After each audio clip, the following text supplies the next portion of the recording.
কিছু মানুষ অনেক গুণ নিয়ে জন্মায়, কারো হয়তো তেমন কোনো গুণ থাকে না।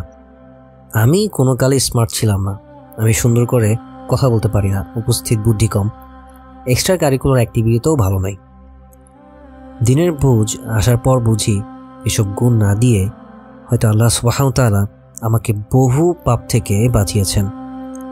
যে ছেলেটি খুব ভালো গান করে তার পক্ষে আল্লাহর জন্য মিউজিক ছুঁড়ে ফেলে আসা কষ্টকর।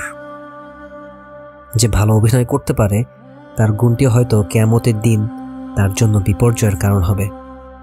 খুব ভালো গণিত পারা ছেলেটিকে দেখেছি দিন রাত গণিত নিয়েই পড়ে থেকে স্রষ্টাকেই ভুলে যেতে।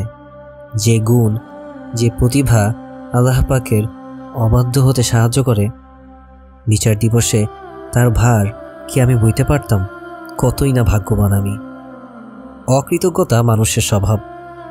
আল্লাহ কত মানুষকে কত কিছু না দিয়েই হেফাজত করেন, মানুষ বোঝে না, সন্তুষ্ট হতে পারে না।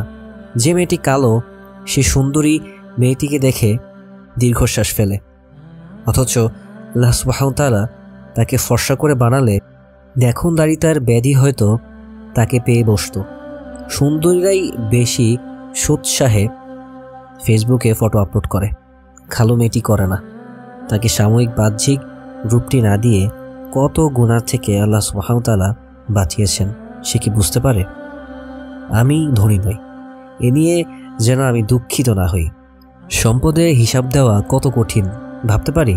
আমি দরিদ্র নই, এর জন্য যেন কৃতজ্ঞ থাকি আল্লাহর দরবারে। আমাকে আল্লাহ যেভাবে বানিয়েছেন, যেভাবে রেখেছেন, তার অন্যথা হলে আমি ক্ষতিগ্রস্ত হতাম। এই বুঝটা মানুষে আসে না। জাহান্নামের আগুন নেভাতে পারে এমন কোনো রাসায়নিক বিশ্বজগতে নেই। আল্লাহ সুবহানাহু ওয়া তাআলার ভয়ে চোখের কোণে জমা হওয়া এক ফোঁটা অশ্রু সে আগুন নেভাতে সক্ষম। আল্লাহর সামনে দাঁড়িয়ে কাঁদুন, জীবনে যত কষ্ট আছে সব তার নিকট সমর্পণ করুন। হতাশা আর অভিযোগ নিয়ে নয়, কৃতজ্ঞতা নিয়ে। এই কষ্টগুলো যেভাবে আল্লাহর নিকটবর্তী করেছে অন্য কিছু পারেনি। এসব আল্লাহর রহমত। আপনি তা বুঝেন না, আমরা তা বুঝতে পারি না। সূরা জারিয়াত আমার অসম্ভব একটি প্রিয় সূরা। সেখানে আল্লাহ জান্নাতীদের বৈশিষ্ট্য বলেছেন, তারা রাতের সামান্য অংশই ঘুমিয়ে কাটাত, রাতের শেষ প্রহরে আল্লাহর কাছে ক্ষমা প্রার্থনা করত। আমরা কি কথাটার ভার বুঝতে পারি?